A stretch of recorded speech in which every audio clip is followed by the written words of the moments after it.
to Dubious Knowledge, everybody. It is Jason, your host, or one of your hosts for this evening.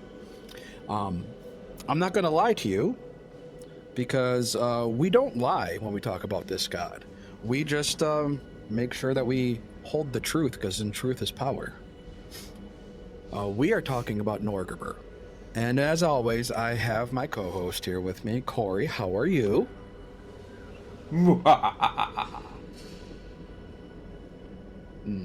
Yes. Yes. But I can't tell. I'm not telling. Is that what we decided on, Alex? I'm not telling. I'll never tell. That's what it was. I'll never tell. And then you gotta giggle after. And you recognize that voice. We've had him on the show 3 times already. So Alex is back to talk about another one of the Ascended Gods. The second. I'm the gift that gives all the time. Yeah, this is the second one. Are we going to have you for a threefer? I mean, I'm down. For all 3 of the metal, man. All 3 of the Starstone Ascended Gods. Yeah. Because there are what, the 2 cheaters. more? 2 more that ascended? Well, there's multiple, but yeah, there are only 3 Starstone Ascended. There are multiple Ascended, but only 3 are Starstone. Only 3 that completed the test of the Starstone. Yeah. Like, I already Norgi became perfect and Ascended. Nethys mastered studied real hard and Ascended. And then he was a nerd and became Ascended. There are also various other people that were granted godhood, and we're going to talk about some of them eventually. Yeah, yeah. I mean, we talked about Sarenrae. She was kind of granted godhood. Yeah, like that happens. Same with like what's his face, the god. There's the god of the Olympics that we talked about. Oh yeah, Caden Kalian and Desna's Kyrgyz. child, allegedly. Kyrgyz, that's his name. Yeah. He was so good at the Olympics that they gave him godhood as a prize, which I think is just nepotism. But, that's true. That's true. In which case, was he is Nepo it like baby Hercules, where Kyrgyz. you're like, yeah. And then Besmara just kind of like ate her way through water spirits and became a god. Well, like Urgathoa just was too stubborn to die and became the first undead, which for some reason makes you a god. Well, she was Karen. She Karen'd it. She didn't want to stand in line anymore. Yeah, and she Karen'd her way to godhood. Yep. But Norgorber, he was the first to pass the test of the Starstone, which is nice and fun to know. But nobody knows how. Or when. Well, no, we know when. Well, roughly. We do know when. We do know when. Narrow down to 2 dates. Mm-hmm. So I'm assuming it happened like over midnight. But before we get into that, we should go over the basics. Yeah, let's do that real quick. So, good old Norgorber, or Norgorber. The Reaper of Reputation, Father Skinsaw, the Grey Master, Blackfingers, the King of Thieves. He is a Taldan deity of thievery and assassination, and a keeper of secrets. He's called the Reaper of Reputation by some, but has more insidious titles among his other worshippers. He remains an enigma to most, and his true motives are unknown. Many of his own followers remain ignorant of his plans and designs. Norgorber is the only evil deity amongst the Ascended. His edicts are to keep your true identity secret, sacrifice anyone necessary, take every advantage in a fight, work from the shadows. Anathema to his beliefs are to allow your true identity to be connected to your dark dealings, share a secret freely, or show mercy. His areas of concern are greed, secrets, poison, and murder. His pre-master alignment was neutral evil. His followers in both editions, pre-master, could be neutral, lawful evil, or chaotic evil. However, the neutral followers could only follow him in his Reaper of Reputation aspect, which we'll get into a little bit more as we talk more about him. His first edition domains were Charm, Death, Evil, Knowledge, and Trickery, with subdomains of Daemon, Decapitation, Espionage, Memory, Murder, Thievery, and Thought. His second edition domains are Death, Secrecy, Trickery, and Wealth, with no alternative domains yet. Theoretically, he will have alternative domains added with the Divine Mysteries book, I would assume. His favored weapon is a short sword. His worshippers tend to be thieves, assassins, murderers, and spies. His centers of worship are Absalom, Galt, Nex, Osirian, the River Kingdoms, the Shackles, Taldor, and Varisia. And, of course, his holy symbol is a black mask with a shining eye. Yeah, generally it's polished to be like mirror and glistening, but not always. The holy symbol is amazing because like it's always, it's never really the same. It just has to be a vaguely base mask shaped black stone or a black object. It can be an actual mask, it can be a rock, it can be a badge. It just has to slightly resemble a mask and be black. So it could be anything. You can go, oh, that's just a pebble I found in my shoe. It's really cool. It's just a really cool looking holy symbol. Well, it's fun because masks are an underlying theme of Norgorber, which is an interesting concept. Yeah, that's absolutely true. I didn't even think about that until you mentioned it. But I think he doesn't wear a mask.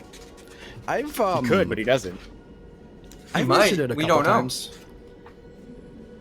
I've mentioned it a couple times on the show that of the evil deities, Norgorber's always been my favorite.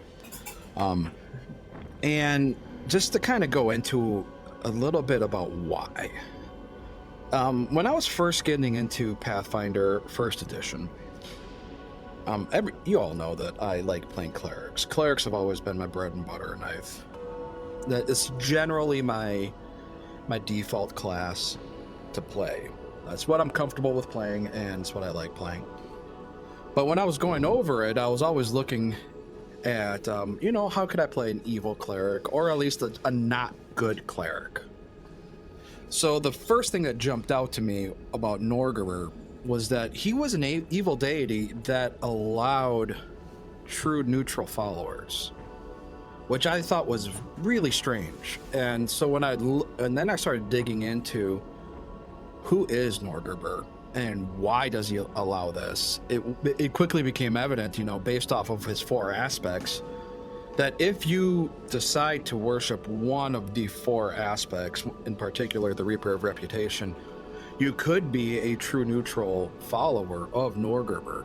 And I've always found that super fascinating. Like, just the concept that a god, if you choose to worship this part of my portfolio, you don't have to be a total asshole. Like, you can just be kind of a mild douchebag, but not a total dickhead, which I thought was really kind of cool and very interesting. And it was the first time I saw something like that in a TTRPG. I'm sure it's probably been done before, but personally it was the first time I saw it. And so I've always gravitated towards Norgorber for that reason. Well, then also it's interesting because it speaks to the type of nihilistic character you would have to be to not be evil, but worship this dude who is so overtly evil. Because Norgorber talks about how he's, out of all, like, a lot of evil deities are, like, they have we have a type, like a type that we like. Norgorber accepts everyone as long as you follow his paths or whatever. He's not, like, he doesn't gatekeep. He's like, if you want to worship him, he will let you. He's not picky. You just have to do it properly, and not doing it like you do not want to go against him because there are worse things than death, and Norgorber understands that. Yeah. And to your point, it's not like he's not Lamashtu. He's not, there to just kill and maim and destroy just because he wants monsters to live and non-monstrous things to die. That's not who he is. They even mentioned in the text that if you fail him, he won't kill you. Like, he's not going to kill you. He's not going to give you the satisfaction of dying. He'll just make your life miserable as fuck. Because there might be use for you later. That's one of the things that I think is the most interesting about him, and why, as we'll talk about later, he's used so much throughout APs, and is going to be used as in the new AP that the Curtains Call. He's on the front cover of the last one, so I assume he has a role to play. I haven't read it yet, but I assume he's going to be in that book. It yet. But I have it under good authority that he might be in the story at least a little bit. And I actually have you can assume that based on the cover and also based on the title of the second book, which is Cori, it's Singer secret, Stalker's okay? Skinsaw It's a secret to everyone. Shh, it's a secret, Cori. Shh. But it talks like he's mentioned as he has a very specific goal, and we don't know what it is. I'll never tell. It's a secret, but he does have a specific thing that he is striving to do. Mm-hmm. And we don't know what it is. The text mentions that he has told his most loyal followers when they need to know. But as soon as that need to know is gone, he will wipe their mind. So, like, do you need to know? All right, I'll tell you. But when that task is done, it's gone. Like, he's gone to the length of wiping the minds of other gods to the point that they don't even know. They don't know. Let's talk about that a little bit. Let's talk about some history of this man, because there isn't a whole lot, but there is some. So basically, a long time ago, in a galaxy far, far away, there was this guy, and his name was Aridin, and he put a rock on Absalom, and he was like, "Hey, guess what? If you touch this rock, you become a god. See, bye," and then he left. And so I don't really know how many people did it before Norgorber, but one day he just became a god. And the best part is no one remembers how or why. As soon as he became a god, it is said that, or it's theorized, because nothing in Norgorber is set in stone because everything is a secret, but it's theorized that he immediately wiped every memory and all the history of his previous life from basically all of reality, so that not even the gods know how he became a god, what he did to become a god, like how he tested the Starstone, or who he was prior to that. And some of them are pissed about it, mostly because they're pissy. Right.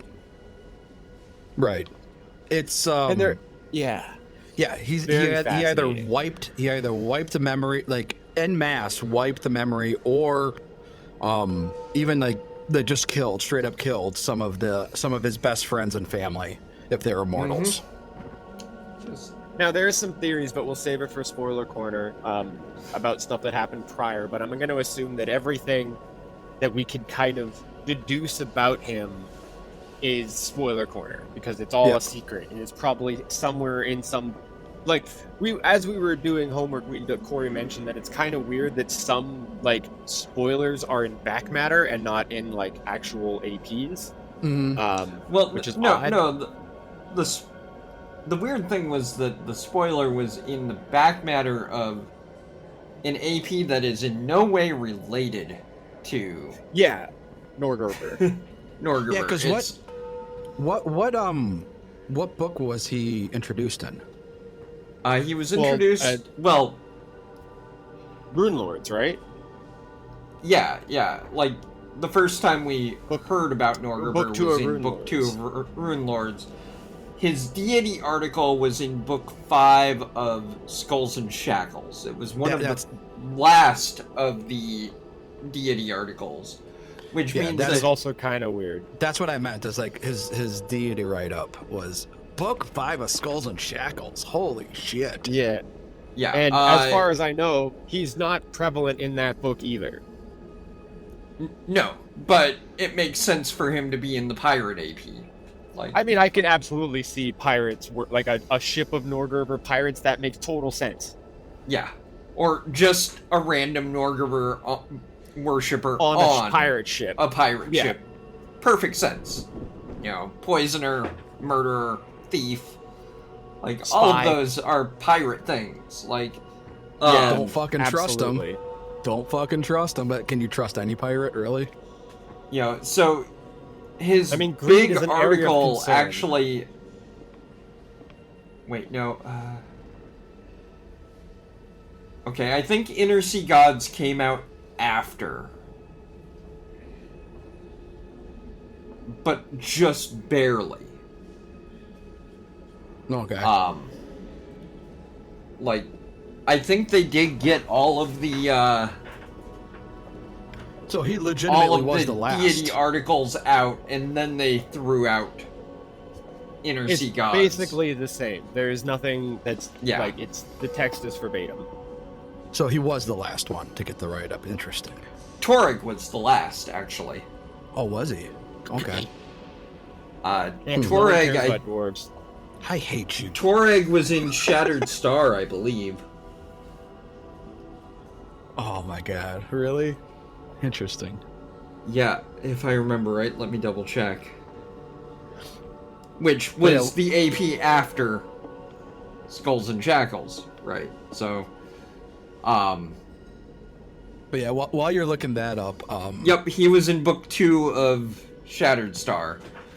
And the only reason he was in Book 2 of Shattered Star and not before is they broke out of the Core 20.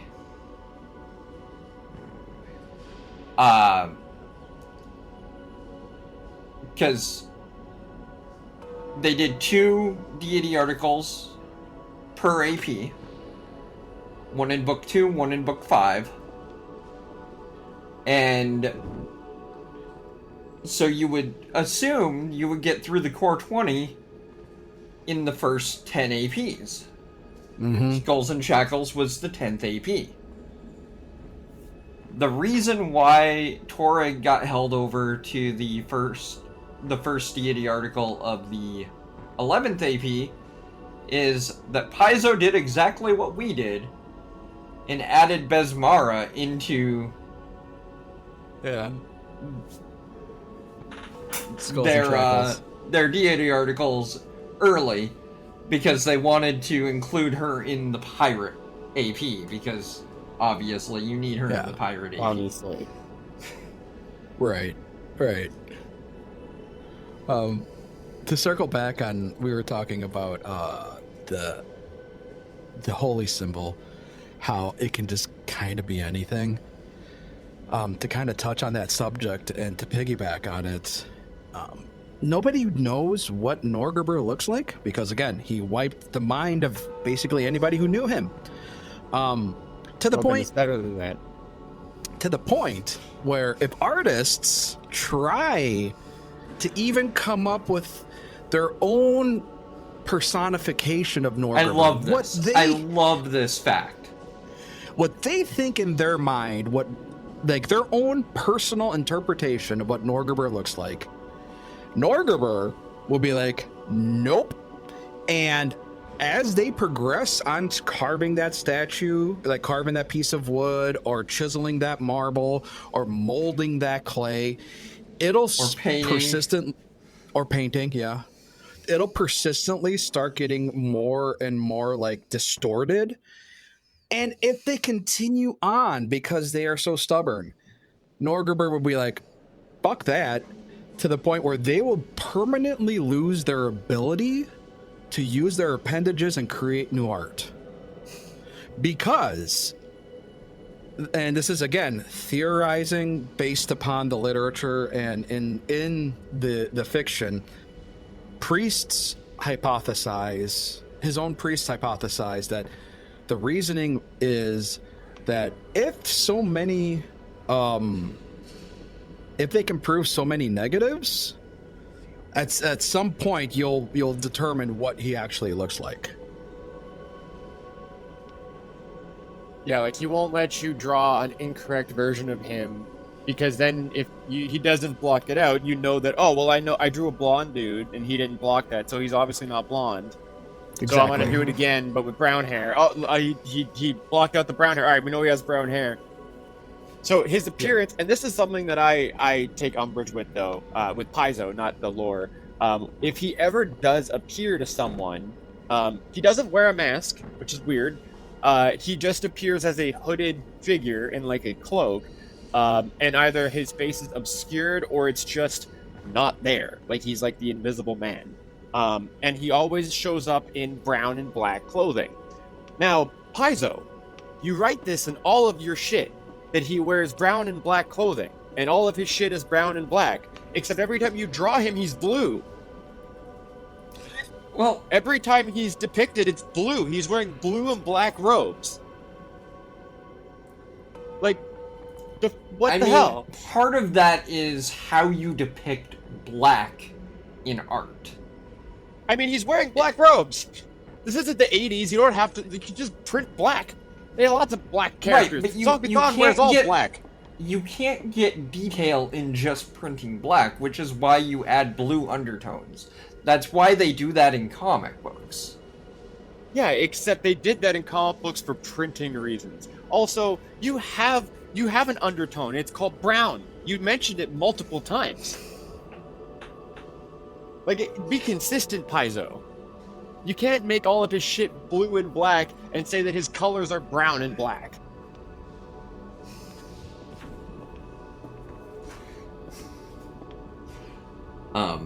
So, talking about Norgorber, we already touched on it, but you have to talk about the 4 aspects of Norgorber, because he is a very unique deity in that he has not just different portfolios, but entirely different aspects that change how and why you worship him if you choose one of these aspects. The first is Blackfingers. And you can specialize, which is interesting. Blackfingers is his aspect that is the god of poison. It is the god that alchemists and assassins and herbalists follow him for. Very specifically, it is the sect of his church that work with poisons and develop poisons and raise special spiders and scorpions to get more concentrated poisons. So, and to expand on it,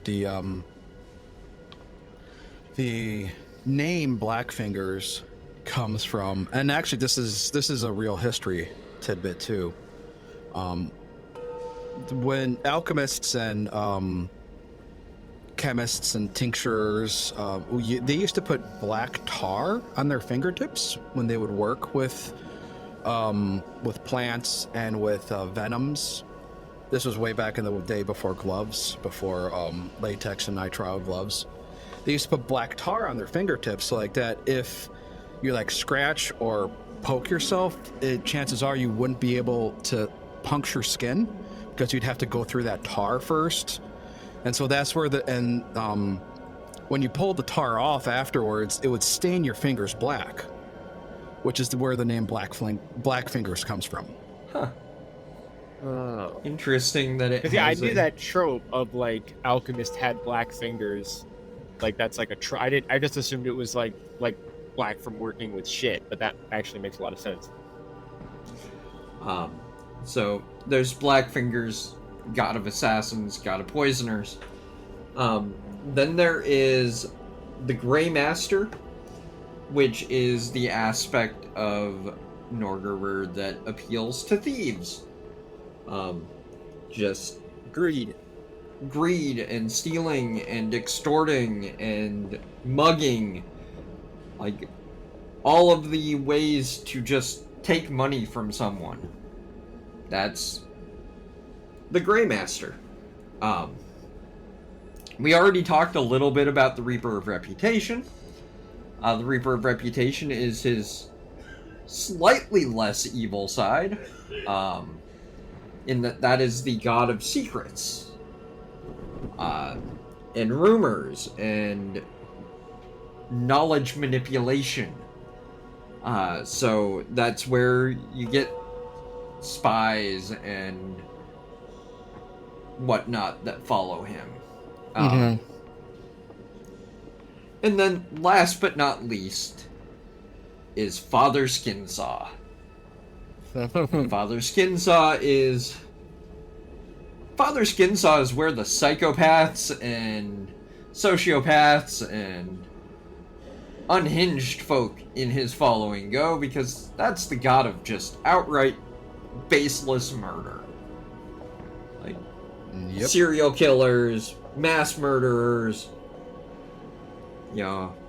just folk that kill, and there are specific cults tied to each of these. The cult of the Skinsaw is the most notorious of the four. Murdery secrets, murder. Yeah, and I want to tack on that these aren't your clean kills. These aren't your assassin type kills. These are your brutal body mutilating type kills. This is not your KGB assassin. This is like your serial killer type shit that Cori mentioned. Yeah, because the assassins that follow Norgorber follow Blackfingers, whereas the murderers would follow pretty much follow any of them. Because the person that would probably do Yeah. the most assassinating would probably be the Reapers of Reputation, because it mentions that a way to keep secrets sometimes is lethal. True. Like a dead man tells no tales kind of deal. The four aspects of Norgorber, I mentioned this to Jason yesterday when I was doing my research. That's what clicked in for me. My tinfoil hat theory and my Lovecraft senses went off, and I started doing some research, and I couldn't figure out an answer, but Cori, maybe you know, or Jason, maybe you know. Do you know which person invented Norgorber? James Jacobs. Jacobs. Okay, that All of kind the Ascended are solidifies- from his homebrew. All of the main write-up stuff about him are either Eric Mona or James Jacobs. So I figured it was one of the two of them. Or Sean K. Reynolds, but... Yeah, his stuff is way later, so I assumed he wasn't the progenitor of the concept. He just kind of added to it. Well, Sean K. Reynolds notably wrote all 20 of the original deity write-ups. Right, so he wrote everybody.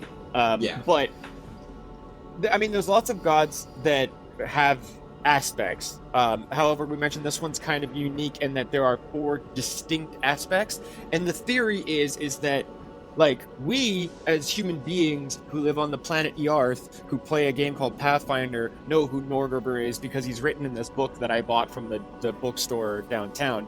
But regular people might not even know about him unless they know about the ascended gods. And they might know, it even says, alchemists, all alchemists know of the Blackfingers. Not all of them, know, go into that, but they're we all know about the Blackfingers. We just don't talk about that.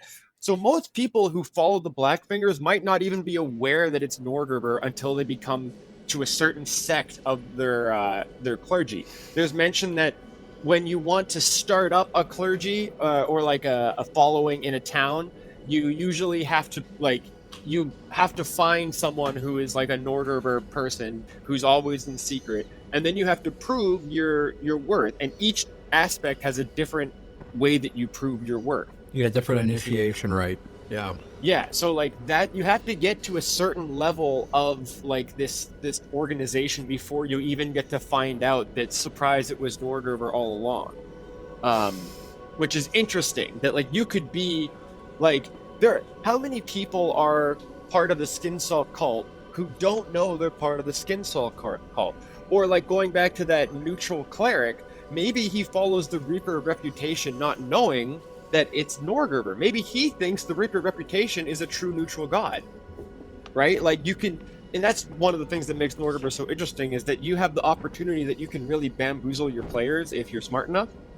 But like I said with my Lovecraft senses, there's another god that in Pathfinder adopts the same aspect concept, and it's Hashter.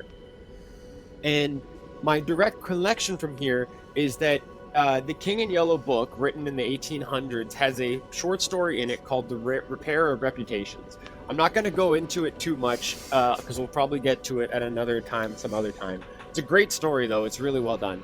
But it is about a man who collects secrets about someone, and then his secrets are unreliable. It's like an unreliable narrator kind of deal. So like the secrets that he's holding, you don't know how real they are, but he feels like his secret's getting out, so he puts on a mask and then stabs a man to death in a grisly murder. And it's like, okay, there are too many connections here.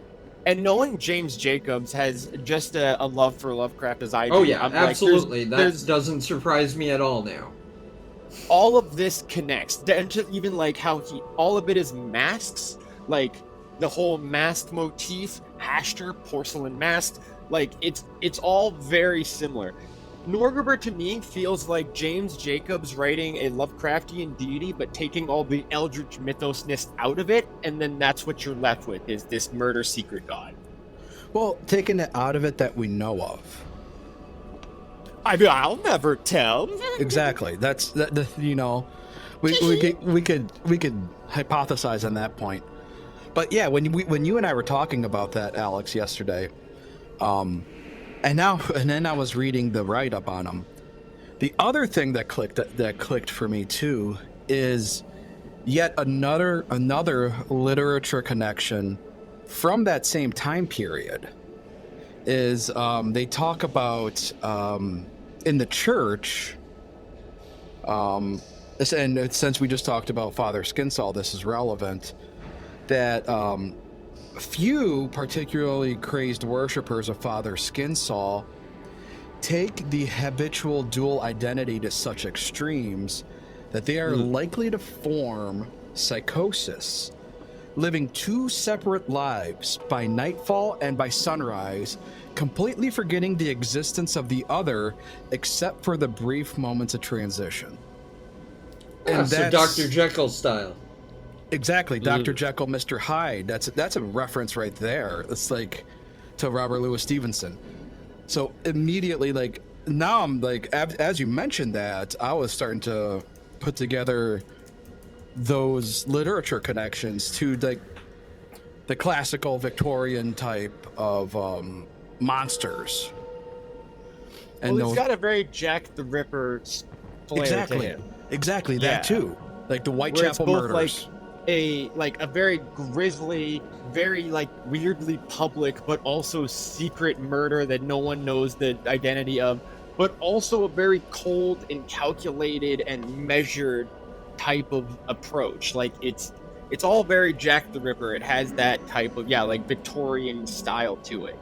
And not only that, when I was reading this,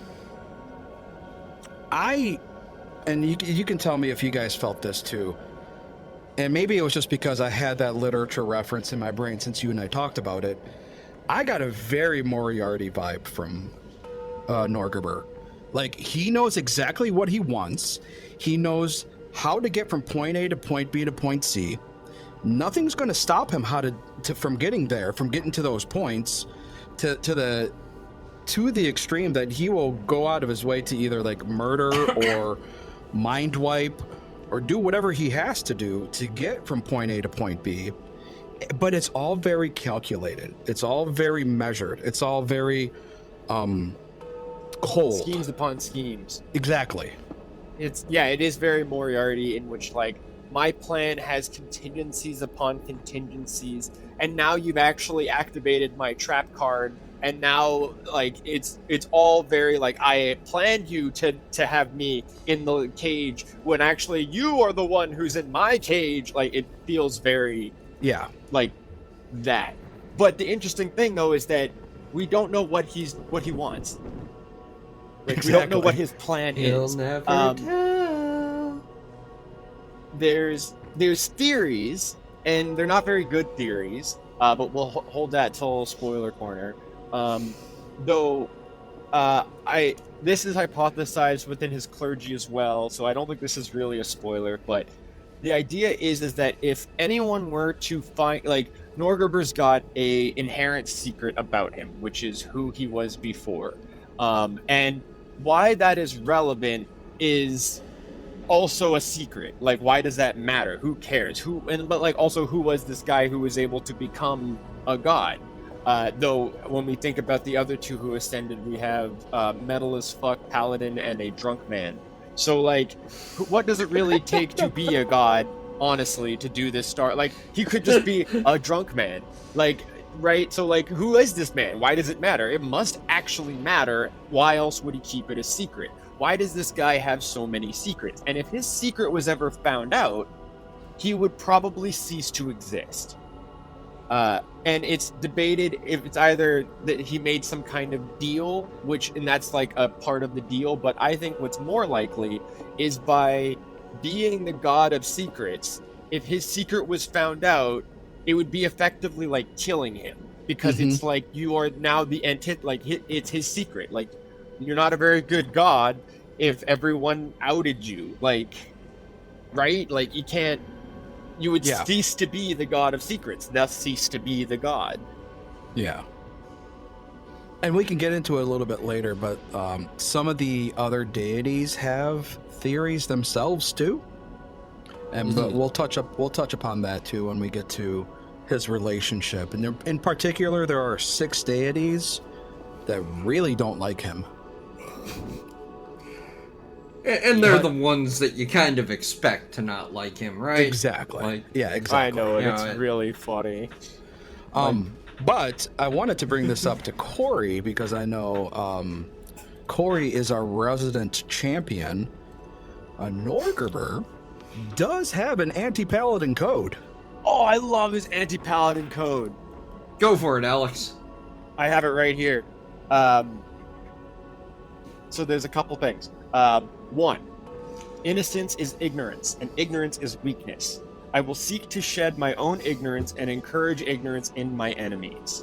So the concept of, like, to do the right thing is arrogant of the world around you, and being arrogant makes you a weaker person.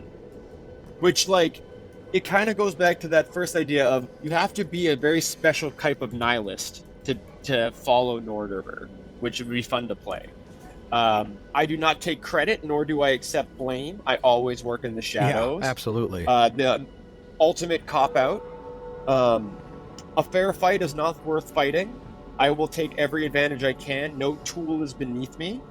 I love things like that, where it's like the idea of honor is like put into question in the sense of like, it's not that I'm cheating, it's that I'm using everything at my disposal and you're an idiot for not doing so. Cold eyes, cold heart. My enemies can expect no mercy from me. Pretty self-explanatory. Everyone is expendable, and I will sacrifice them all if necessary, as necessary. Each life I take shapes the future of my lord's desires. And that goes into the Skinsaw Man's cult, which the cult overall belief system. Because if you have a cult, you need some kind of belief system. And which is every murder they do is in service to this future of the the father Skinsaw Man or whatever. And so for his overall schemes and his plans to come to fruition, which none of them know because they're just crazy cult members, they have to do these murders in order to have their god's will be followed. Because it's all for a purpose, and all of these murders will amount to something. They don't care what, but it will. Which also is like, what are you doing? What is your scheme, Norgorber? Why do you need to kill so many people? Right. I mean, yeah, it's the same reason why cults in real life too get you to drink the Kool-Aid. It's because it is the purpose. There's a purpose in you sacrificing yourself and drinking the Kool-Aid. There's a belief. You don't need to understand it. That's for your god to understand. Which in this case would be Father Skinsaw. The Skinsaw Man. The Skinsaw, like... The Skinsaw cult, we won't spoil much about it, but like they have... Every aspect and every cult of every aspect has a different mask that they wear. So the Blackfingers wear a smoked glass mask. So the smoked glass to, hide their identity and then also to protect them from chemical splatter. Mm-hmm. The Grey Masters wear just kind of like a bandana over their face, so just their eyes is seen, kind of like a ninja style. The Reaper of Reputation, the masks are domino or masquerade mask, or a spiral that covers your mouth. But the Skinsaw mask, which is an actual item with stats and everything. Oh god, this one is made out of human skin, but stitched in a way that it makes a spiral around your entire face. And it has certain properties we can explain later in the spoiler corner. But also, the spiral is also often depicted as the yellow sign in literature. This sign that we commonly think of for the yellow sign, the question mark kind of looking thing, is for an invention of Chaosium. The actual yellow sign, as depicted in the original script from Robert Chambers, varies depending on which short story you're reading, but it's often a spiral. Which goes to that connection again. And that if you watched True Detective Season 1, you know exactly the spiral we're talking about. Yeah. It's weird that there's so many Hashter connections to Norgorber, and I never noticed it until now. I mean, it's not when you know it's that weird James Jacobs that you didn't notice. Okay. Yeah, that Alex didn't pick it up until just recently. Well, like, we'll get into this when we talk about Lovecraft stuff, but, like, Hashter's also got specific aspects that also have other, like, much like the 4 aspects here. He only has 3, though, but, like, still, it's... And the thing is, that kind of relation is unique to Pathfinder. That's not unique, that's not a Hashter thing. That's something that they made. So they made that connection themselves on purpose, which is interesting. Now the temples of Norgorber, as you can imagine, they're not out in the open. They don't really exist. No. In fact, there's not a lot of places that allow you to openly worship Norgorber. The only place that somewhat tolerates it is Absalom, and purely out of respect, because it's kind of like a home team thing, where it's like, you were one of the Ascended, we have to acknowledge... He's also the first. So it's like, you were the first god to pass the test of the Starstone, which you'd think he would keep a secret, but whatever. So like they basically just pay lip service to him. There is one more place where his worship isn't super frowned upon. Where it's Shackles? somewhat out in the open, and that's Vire. Off the coast of Cheliax. Yep. And this is the place where I'm going to talk about the little bit that was spoiled in random AP that has nothing to do with Norgorber, because it was in the back matter of an issue of Hell's Rebels. The issue of Hell's Rebels that you went to Vyre. So there was a gazetteer of Vyre where it talked about how... The City of Masks. Yep. And it talked about how his church operates in the open, but on the down low as well, kinda. Like, it's not frowned upon. There is an active church. There is active worship of Norgorber in the city. And that's because, unbeknownst to anybody, Vyre is where Norgi is from. Apparently. Sure. That's why it's weird, because it's like, we don't know if anyone's supposed to know that. Like, gods might not even know that. Now, fun fact, Vyre is where I was, this was before I started the podcast, before I lost the time and energy to do it, but I was working on converting the evil third-party adventure path called Way of the Wicked from first edition to second edition, and Vyre was where I was going to place Way of the Wicked. Cool. Yeah. It's a perfect spot for that AP, I think. I think I'm the one that gave you the idea, if I remember right. You were. Yeah, you were. Now, there's one other I still want to do place that at some point, but I just gotta find time. There's one other not commonly, I mean, all this is secretive, but like there's one other place that we know of where Norgorber is worshipped, and it is a Ustalavic organization called the Anaphexia. And essentially what they are, I'm using finger quotes, Pharasman clergy that have this weird habit of cutting tongues out when they leave the church. So when you leave the church, you get your tongue cut off, and then you can go buy your groceries. And they're actually spies for a spy cult of Norgorber that worship the Reaper of Reputations. And when you get back to the church, you can have your tongue magically put back on, if you were a good enough cleric. And if you let any secrets slip, you would have your tongue still cut out, and they wouldn't put it back on until you regained your reputation.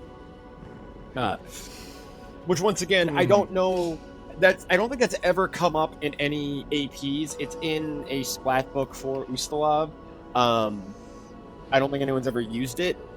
So I don't know if anyone's ever supposed to know about that, but that would make for a really fun, like if you're trying to...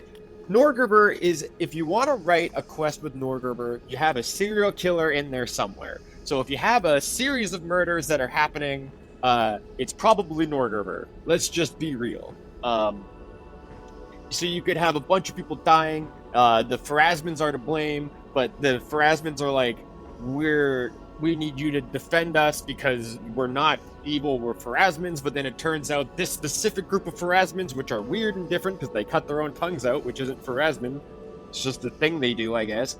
They're actually Norgorber clerics, which makes sense. Everything clicks in. It's like Norgorber just writes itself. It writes itself. Now there's another thing. This isn't a place where he's worshipped, but it's the other important thing that Norgorber has done in his existence. He is one of the 3 people responsible for Rahadum becoming atheist and the laws of mortality. So essentially there was a thing called the Oath Wars, which happened in 2498. And Nethys, Norgorber, and Sarenrae got in a big fight for some reason. And the fight was so terrible that it eventually led to Rahadum creating the laws of mortality, outlawing all worship of religion openly within the country.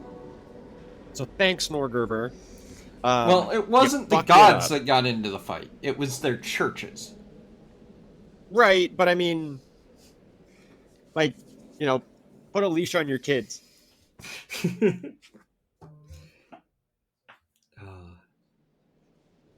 No. But yeah, that is a fun little tidbit that he is part of the reason why Rahadoom just fucking executes you if you worship somebody. I love the idea because, like, I can imagine it's like, because Saren Ray's in there, so she's obviously fighting for, like, probably a good reason. Norgorber is evil, so I don't know who the aggressor is, though. Like, who is the shithead? Because it could be Nethys. Nethys could be doing some bullshit in Saren Ray saying, like, stop it. But, like, it's a war between all three of the clergies. So, like, none of them get along, but Norgorber clergies are secret. So, like, I imagine it was a fight between the Sarenites and the Nethians, and then Norgorber just kind of popped in there and was like, fuck you. I poisoned you. Bah! Yeah, Just a little schemer. Little shithead. little shithead. That's Norgi. So Norgi's holy text. There are 17 short texts, at least, because it's Norgorber. There are probably more that we don't know about. Are associated with Norgorber, all of which have code names and are often disguised as unremarkable books. There's an anthology of Norgorber's faith entitled The Words Behind the Mask, but no two copies are likely to be the same or interpreted similarly.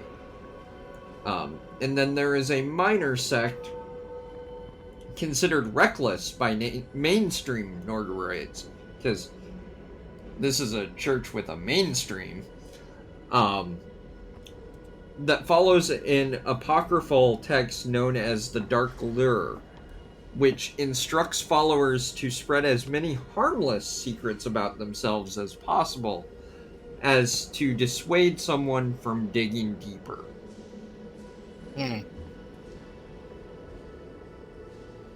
So that's an aspect of Norgorber that I think is also interesting, because more than murder, he's really the god of secrets. Like, all of the things that he does is for the, like, to keep a secret. But it's said in multiple texts that he hoards secrets like gold. So, like, he's not above telling you a secret, but in exchange for a better secret. And like Jason mentioned, he doesn't really lie. Like, he's not into, like, lying to kind of obscure the truth, but, like, he won't outright lie about something because there's something inherently wrong with, like, changing a secret to be false to keep it a secret. Like, that makes it not a secret anymore. You're just changing reality. Like, a secret is a secret because it's not the thing that you think. Like, you can't change someone's perspective because that changes the secretive nature of whatever the thing is.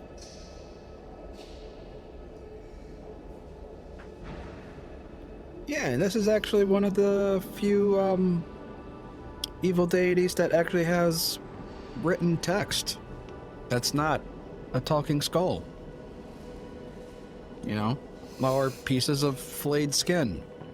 Or... Well, I like, too, that a lot of the text, like, well, most of it is coded. So, Yeah. like, Mm-hmm. some text might appear as, like, a cookbook.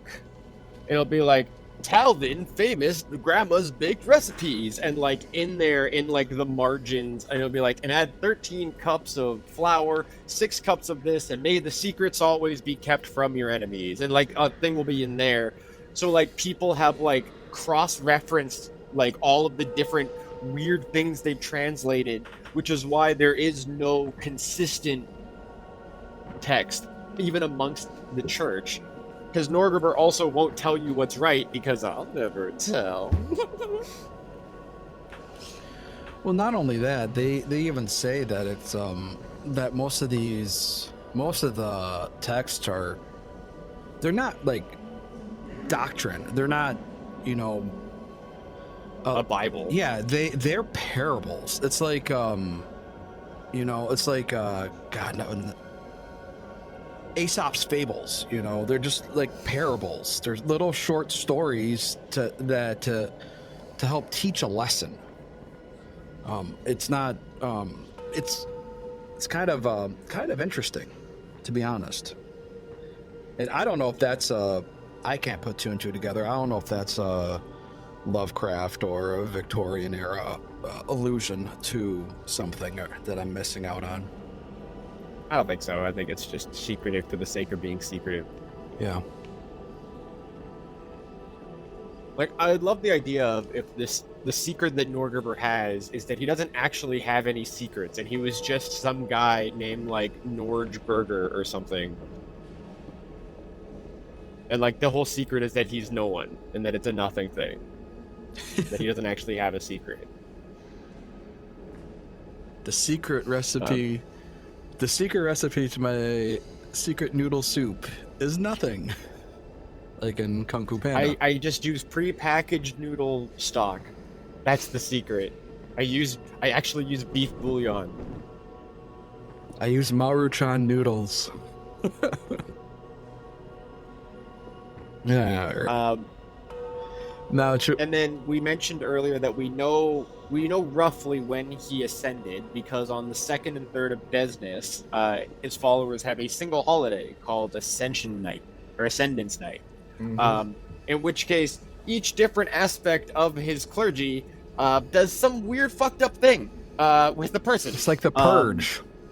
Yeah, it's weird, but it's like, so the poison people, like the Blackfingers, will like poison someone, and like people will like plant incriminating evidence. They'll like drug people, and a lot of times this will be done so that whatever the climax of the outcome is will be in public.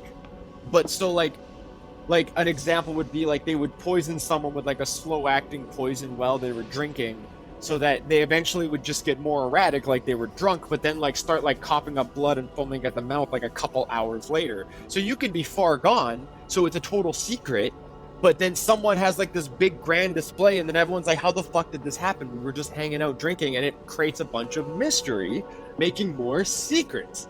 So like they don't have going back, let's rewind back to temples, because they don't really have temples. A lot of times you can find them in like merchant halls, mm-hmm. But they also don't have shrines, but they do have areas of interest. So like there will be places where your sect that you're in have like their own demographic shrines that everyone is aware of but don't say where it is. So like a Blackfinger community would like blight a specific spot of land so that nothing grows there, and only they know about it, and so that's their specific shrine, because everyone else is like, why can't my fucking crops grow in this land? And it's like, I know because I've blessed it, and now that's a Norgorber shrine, but like no one else knows.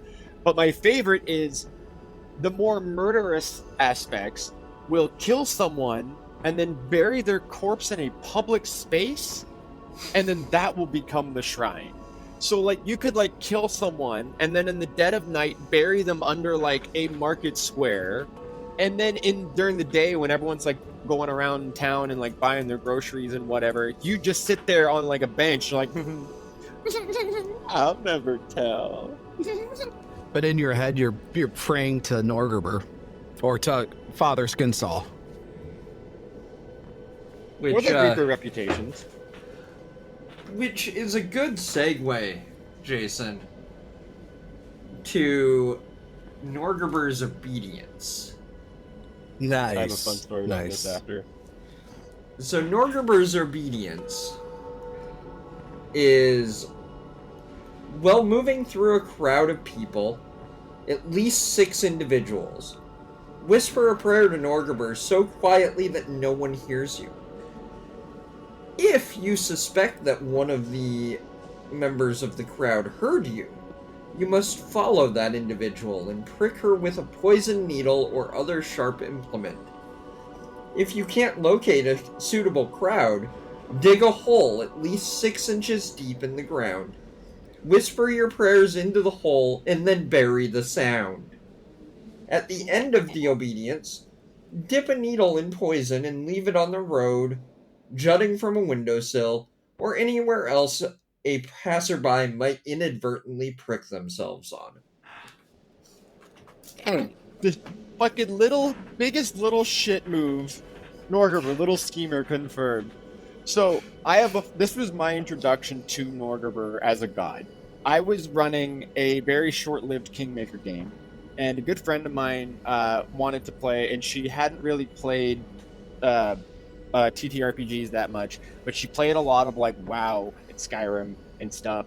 And she was always like, I want to do Dark Brotherhood shit. I want to be like an evil poison assassin or rogue. And I want to worship the god of murder. And I'm like, all right, there's actually a god of murder. It's right here. This guy, Norgorber.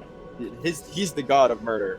And so she's like, yeah, I want to worship him. The god of murder, poison, secrets. I like that. I'm going to be that guy. And then one morning, the cleric in the party is like, I'm going to wake up and I'm going to do my obedience and I'm going to worship my god and I'm going to pray to my god in the way that I pray. And they're like, how do I do that? And I'm like, all right, now look in here. I'm like, this is what your obedience says. I think it was like Gozra, which is like, you like sit in the rain and you think about wind or something.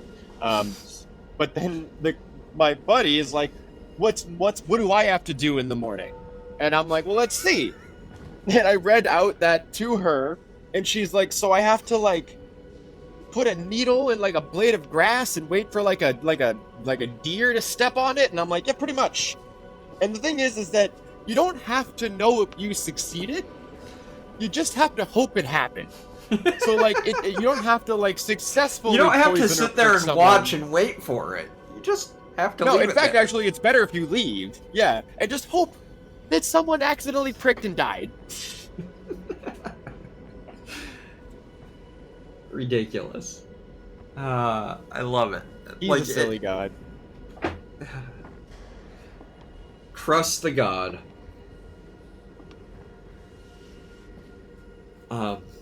So now I don't know if there's much more we can talk about without spoiling shit. There are a couple more sections. We still have his aphorisms. And his relationship with the other deities. And planar allies. So, aphorisms, with one hand I give, which is used as both a salutation and a threat. It is a greetings, but also, with the other hand, I might stab you in the kidney. There's a line where whenever Norgorber speaks to someone, even if he's saying something nice, it always sounds vaguely threatening, which I just think is hilarious. He's like, it's like, hey, what can I get you? It's like, I'll get some coffee and maybe some eggs. Dun dun dun. And then there is, I wait for a fair price, which the gist of that one boils down to one man's trash is another's treasure. It's in relation to secrets. In relation to secrets, yeah. It's what might not be an important secret to you might be the most important secret in the world to Joe Bob down the street. So I'm gonna hold on to this until I can get value out of it. Jason, did you want to talk about his relationships? Yeah, so he had, so, as we mentioned, he kind of, he does a good job trying to kind of maintain some sort of civility, because he doesn't particularly want to go out and murder folk. He'll do it if he has to, but he doesn't really like to go piss off folk because that just kind of brings about ire and suspicion, and that's not what he wants. So when it comes to the other 19 of the core 20, he tries to maintain somewhat of a courteous and civil relationship, but there's 6 of the core 20 that absolutely refuse to have anything to do with him. And they are who you think they are. The first one being Abadar. And as you can imagine, you can imagine why. A lot of it has to do with the Grey Master, thievery, stealing. God of laws doesn't like the guy who's all about breaking laws. Go figure. Yeah, the honest acquisition of wealth. There is an interesting thing, though, about how Norgorber and Abadar have somewhat of a symbiotic relationship based off of Norgorber's astral plane, or like his deific realm. Well, not only Norgorber that, lives in Axis, which is... Well, he lives under Axis. Right, yeah. Which is not the place you would expect the god of crime to live, but he lives in the underbelly of the city.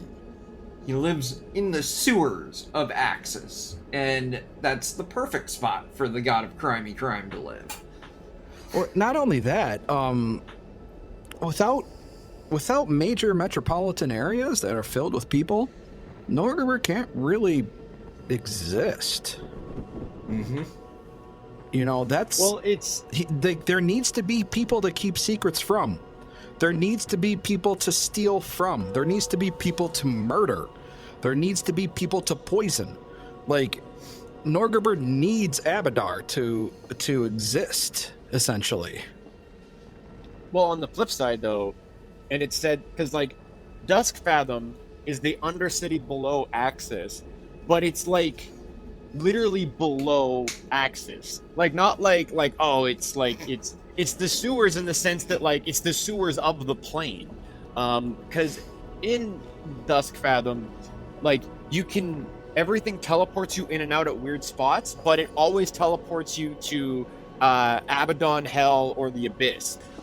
So there's a lot of theorizing that Duskfathom is the way that a lot of like demons and devils and daemons get like smuggled through to Axis is through Duskfathom, because they can teleport it to and from there.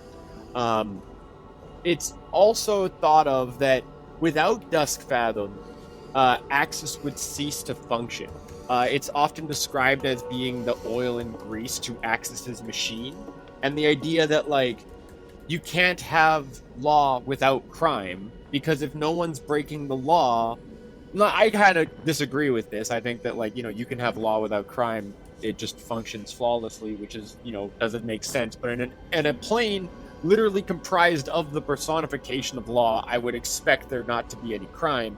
But it's like, they need something to make laws against. So they make laws against the shit that happens in Duskfathom.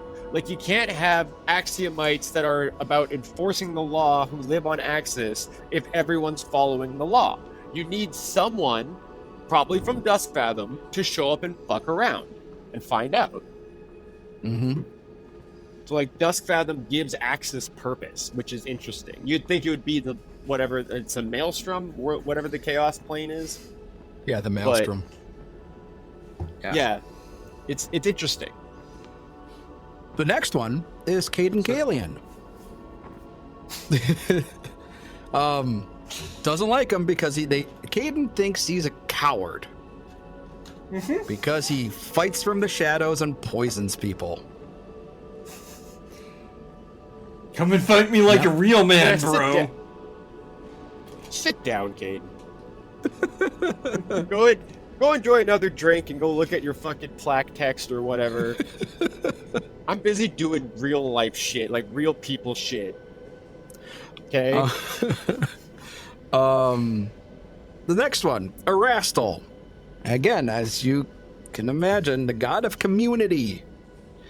Doesn't really like it when, the god of doing crime hits his communities.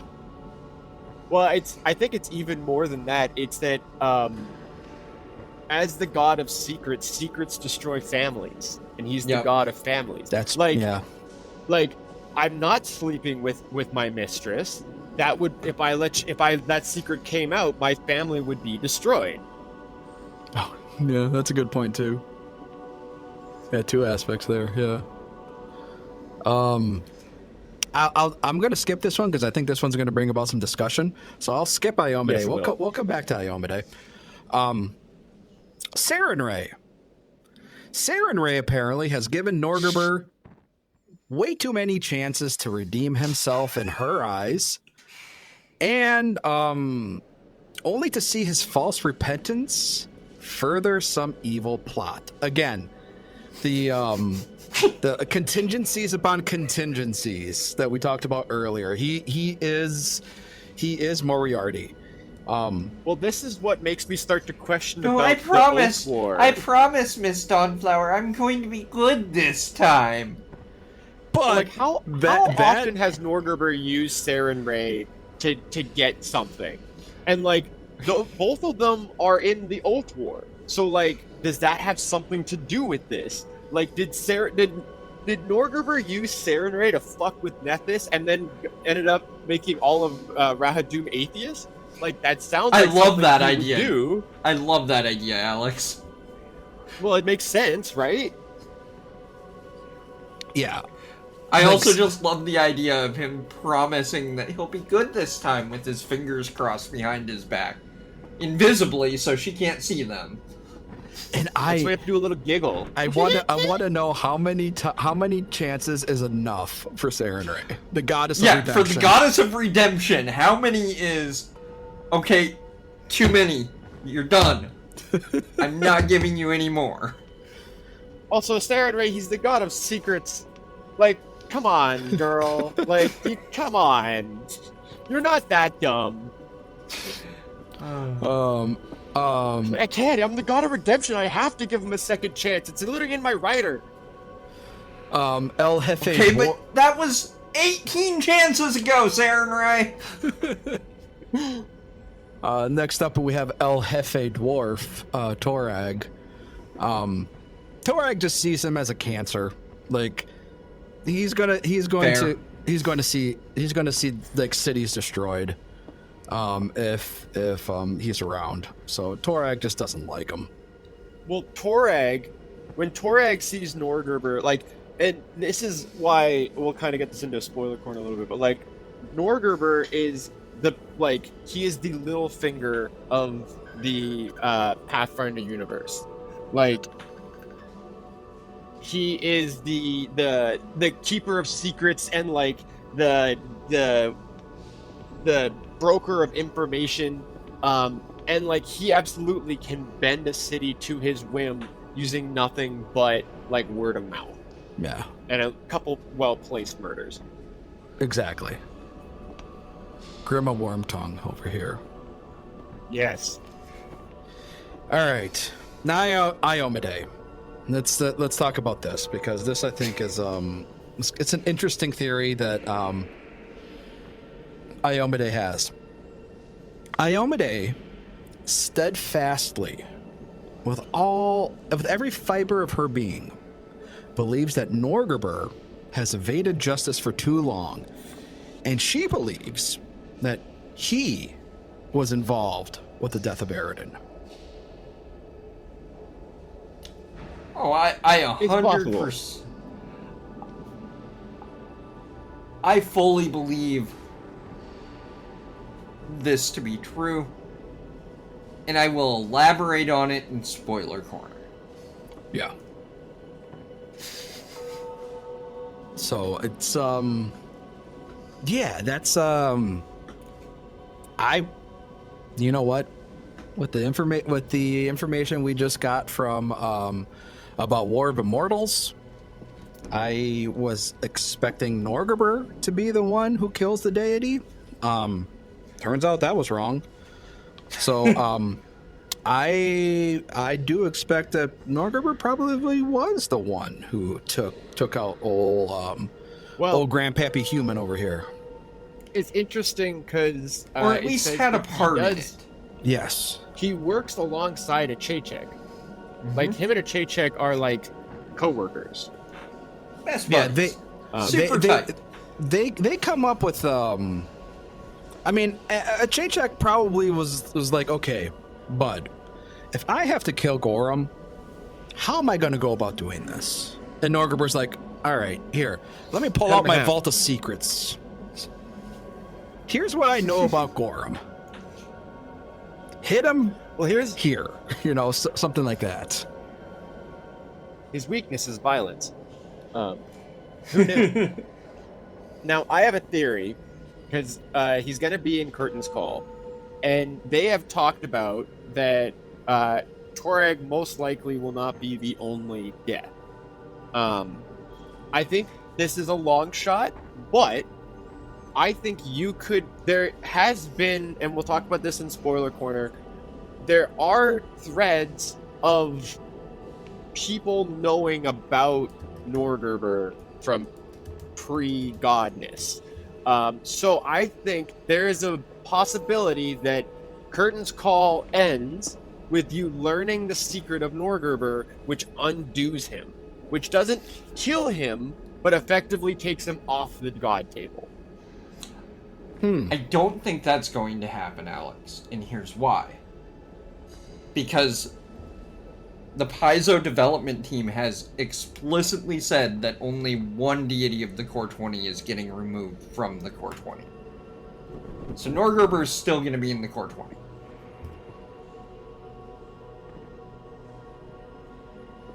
Okay. Torag's going to be in the Core 20. Yeah. There might be changes. Like, you might learn more about Norgorber and his portfolio shifts entirely. But Well, he is still going to be a Core 20 deity. What's fun about Norgorber is that he is one of the few gods that you could argue could be a legacy title. Mm-hmm. Like, he could be the Dread Pirate Roberts in the sense that there are multiple. That's true. It could be a mantle. That is also true. Yeah. Right? Like, where, like, other gods, like, Caden Kalian's got a fucking first and last name, and, like, all the other gods have, like, an origin story that's why they are that god. Norgorber literally wiped his own origin story and keeps that from you. So and I mean, like, it doesn't really work because he is a god. Like, he is an ipso facto god that, like, grants you powers and shit. It would be different if it was, like, Razmir, in the sense that, like, Razmir is, like, statted, and you could just have someone just pretend to be him forever to be a god. You could do that with Norgorber, but the problem is that Norgorber is demonstrably deific. In, like, every shape and way. I do think it's weird that we know of him at all. It's weird that he kept the knowledge that he did the Starstone at all, and that's public knowledge. Because, like, Norgorber himself is probably not super well regarded in all of the deities, but, like, if you go to Absalom, you can learn that he was the first to do the test of the Starstone. Mm-hmm. Like, when Caden Kalian, I think Caden Kalian was the second who did it on a dare. You'd think that he would boast about being the first, but he knows better because he's not. he'd probably get murdered if he boasted. I do have a question I wanted to ask you too. It says here that he consorts with Garona and Savannah. Who are Garona and Savannah? I'm not familiar with them. I have no idea. I know Mashura. Garona is the goddess of hags. Okay. Goddess of hags. And Savannah is the goddess of illusion magic. Oh. Which both make sense. Yeah, that does make sense. He likes Mephistopheles because he has secrets. And Hashura is the elemental lord of air and wind, and is also a secret-related god. There's not really a whole lot about Hashura, except that they're a little schemer. The Pathfinder wiki, she is a schemer. Yeah. Which I think is why they're friends. Yep. And then there's Thamur Gix, the halfling god. We'll talk about him fucking in murder. Spoiler Corner. Okay. but he's the halfling god of just murder. Halfling god of murder. Love it. All right. Greed and murder. Before we get into spoiler corner, we got to do planar allies. Which will also be touched upon more in spoiler corner. More in the spoiler corner. Because again, Norgorber, unsurprisingly, comes up in a lot of APs because he makes a really good fucking villain. Yeah, because he's Moriarty. Yeah. So, the first of his planar allies is the Secret Shade, which is a fiendish shadow. And there's not really much known about him, because secret, but shadows That's not are true, incorporeal but we'll get undead. there into spoiler corner. The all Secret right, Shade, all right. I would argue, is not a servant. But we'll get there. Alright. Then there's Venom Fist, who is a large greenish water elemental infused with poison, with the type varying according to its whims at the moment of summoning. The summoner may be able to convince it to use a particular toxin by offering it a sample of a deadly concoction, whether animal venom, potion, poison, mineral sample, or some alchemical creation. If it particularly loves to drown victims within its own body, especially if the victim is naturally poisonous or has been paralyzed for this purpose. And then I love this guy. And then there's Yellowtooth. Yellowtooth is a were-rat rogue that has the power to transform into an entire swarm of rats. And then last but not least, and this is another one that will get touched on more heavily in Spoiler Corner, is the Stabbing Beast. Norgorber's Herald is a gigantic black scorpion-like entity that also takes the form of a darkly armored humanoid with a scorpion's tail. They say this, but the only art they ever fucking have of this guy is the scorpion version, and it annoys the shit out of me. Yeah, he's like a big silver scorpion. Yeah. I think that's about it for spoilers. Or until we can get into spoilers. All right. Well, I think all we have left to do is to just wrap up before we get into spoiler corner. Next month, I am trying to book Heath to talk about Shaylin, but if that is not possible, we will either have Alex back to talk about Irori or Riley back to talk about Nethys. So it'll be one of those three. Heath with Shaylin, Alex for Irori, or Riley for Nethys. And there aren't much left after that. We have... Right. The only one not on that list that we have left to cover of the Core 20 is Iomede.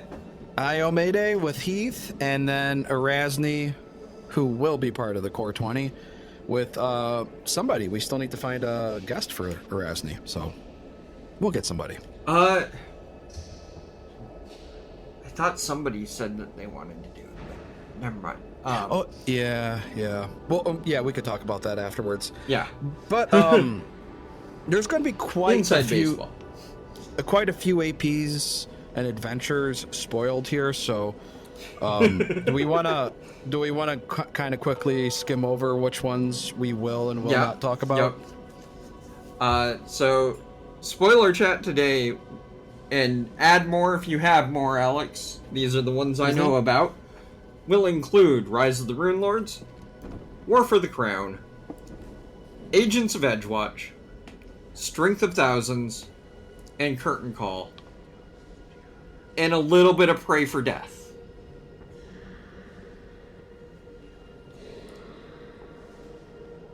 Any other ones we're missing? Nope, I didn't even know that he was in Strength of Thousands. And I haven't read Curtain Call yet. Nobody's read Curtain Call yet, but we can speculate on things. All right. And So should we start with Rune Lords? I guess start from the beginning. yeah, Yeah, I put 'Cause them that's where in. everyone. That's how I put everyone them in knows release order, so like it makes sense. okay. So Yeah, before we get into that, we'll quickly go ahead and just do checkouts for those who will not be joining us for Yes. Spoiler Corner. Alex, Get out. Just get out. do you want to just quick give a brief breakdown of where folks can find you? I'm nowhere. I don't think I have any public social medias. I'm on the Discords for HOP and Strange Tomfoolery or whatever. Strange Table Fellows. Yeah, no, that doesn't make sense. But yeah, I don't know. I'm around. Min-maxed. Yeah, barely. Okay. And then of course you can find me at all those various Discords as well. You can hear me occasionally on 50 North, the Goblin Podcast. Haven't written much recently. Hopefully we'll have something out soon. Yeah, absolutely. And you all know me, 25 North. Come check us out. All right, Spoiler Corner. Do.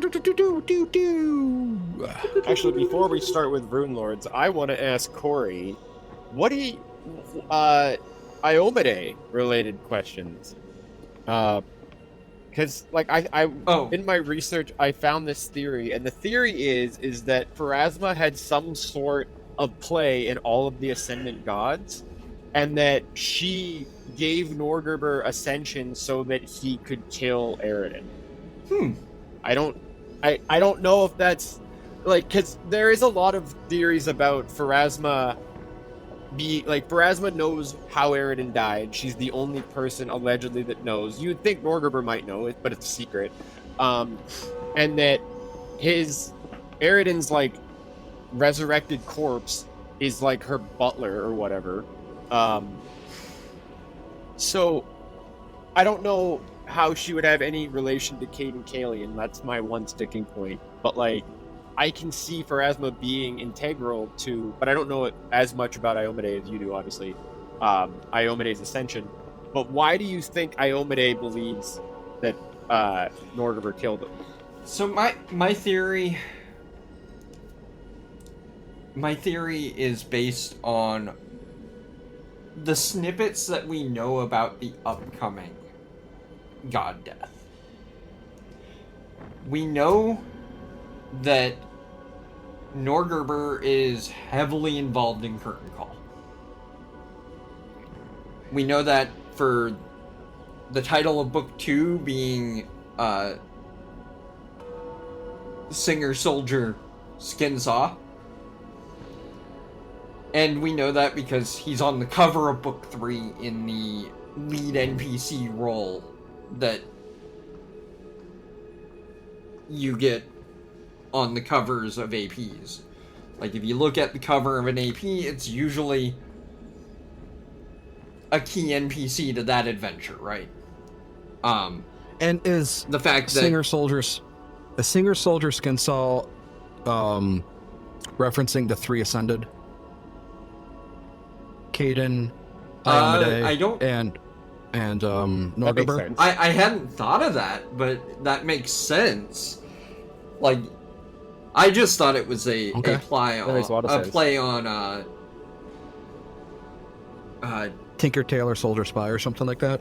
Yeah, Tinker Tailor Soldier Spy. Which this is the second AP volume to do that. Because there was one in, was it Hell's Rebels that was similar? But that's off base there. So we know Norgi is involved in Curtain Call. We also know that Curtain Call is technically the first adventure path of the War of Immortals cycle. That is going to take the next several years of adventure paths to fully play out, from what the development team has told us. Like, it's not a, here's 2 adventure paths that tie in, it's a, there may be an occasional adventure path in the middle here that doesn't tie into War of Immortals, but this is our meta plot for the next couple of years, guys, so buckle up, have fun. Mm-hmm. So we know Curtain Call is the first book of War of Immortals. We know that player characters in Curtain Call will witness Gorham's death. That will happen in book 3 of Curtain Call. On screen, they will witness the death. We also know that the death will actually happen in Pray for Death. The Red Mantis adventure that is a standalone adventure that comes out around the same time. We also now know that Gorham gets ganked by Akachek. I feel like Akachek and Norgorber are both involved in the death. I feel like they'd have to be. I think that they plotted it together, and I think that this is probably not the first time they have plotted together to kill a god. I don't think we'll ever have it revealed that they were the 2 that killed Aridin, but that's my theory now, and I'm gonna hold to it, is Aki and Norgi decided to do a murder, and then decided to do another murder 100 years later. The real question is why. Yes. So, one of the... And I mean, like, you will never know because it's, secrets. So, No, actually, hold on. Sorry, I interrupted you again, Jason. No. But let's just dream for a little bit and theorize. So, let's go back to that idea I had of what if Curtain Call ends with Norgorber's secret being revealed and he gets unmade? What if that secret is that him and Achechek killed Aridin, or that, like, that's the secret that they're planning on, and maybe that's his plan. Because okay, so let's go back. This is minor spoiler, but kind of like an overall. Actually, it's not a minor spoiler. I'm not going to get into details, but it's an overall spoiler of Edgewatch. Edgewatch's central plot is there is a cult of Norgorber that encompasses all 4 aspects of Norgorber, and each of these aspects has like a boss at the end of it. And so as the adventure progresses, you have to track down and systematically take out all 4 bosses of this overlord crime syndicate that is run by Norgorber. Makes sense. But what we can deduce from that is that each of these high-ranking officials of a Norgorber aspect clergy are all attempting the same goal, which I haven't read Edgewatch. I've just kind of like gotten the summary of it, so I don't know the specifics of what the details of their goal is, but I understand that it all boils down to we want to take control of Absalom. Now, if Norgorber has his clerics do things to better his goal, whether they know why or not, there's reason to believe that Norgorber, for some reason, wants control of Absalom. The question is why. It has the Starstone. It's pretty important to the setting. But, like, does that have to do with maybe the power to give ascension is also the power to kill a god? Because you're not supposed to be able to kill a god, right? But now it's happened twice. Or so, if I had a nickel for every time it happened, I'd have 2 nickels. But weird that it's happened twice. It's happened once, and it's going to happen again, technically, while we're recording this. But yeah, for listeners in the future, it's happened twice. Now, here's... yeah. Now, before we get into the actual AP spoilers, here's my running theory. And I don't know how off the wall and how crazy this is. I think Aridin is Norgorber. Ooh. And I like it. And that's why he wiped everybody's mind. Ooh, I like it a lot. It's very Elden Ring. Yeah. The only problem I have with like that a lot is that Norgorber ascended before Aridin died. That's fine. That's a good You can have a point. dual identity. Secret identity. Good talk. Yeah. No, like that. Yeah, no, for real. Like you have a character who literally will disfigure you if you try to even attempt to figure out what he looks like. Even if you know you're wrong, he'll still disfigure you. And like, though my argument for that would be is that we already have there is a character in Pathfinder lore that is the reanimated corpse of Aridin that exists in the boneyard. Oh, like I okay. mentioned before, is Pharasma's butler All right. or whatever. That's fair. But I do like that. It's very, like I mentioned, the Elden Ring, the game Elden Ring. Mhm. We're in spoiler corner. The spoiler is the main deific god of that realm is also has a secret, is also her own husband.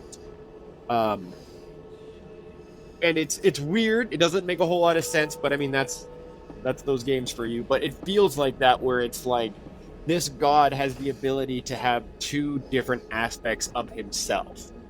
It's a god that already has four specific aspects of his own religion. Yeah. And like he has a theme of masks. The idea of, like, because even mentions that his followers are collectively all four, because there's like the Blackfinger, the Reputation, like, but all collectively his worship is referred to as the sons and daughters of the mask. Yep. But he still doesn't wear one. Like, to me, that's weird. Like, it's weird that all of his iconography is mask-centered, but he doesn't wear one.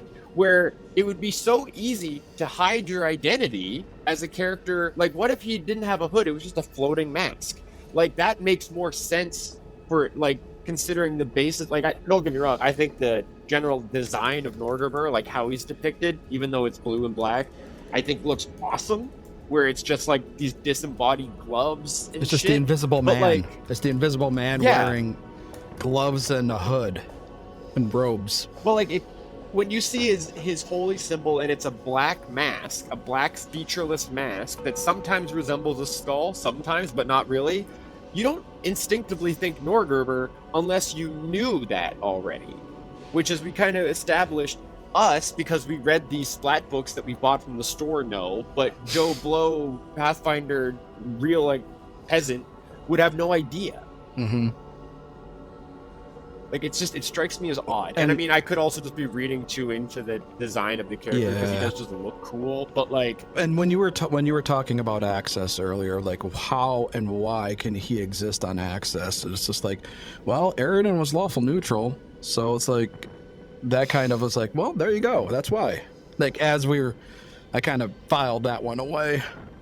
well, the thing is, he is neutral evil, right? Like, he's not chaotic. Like, he's not anti-law.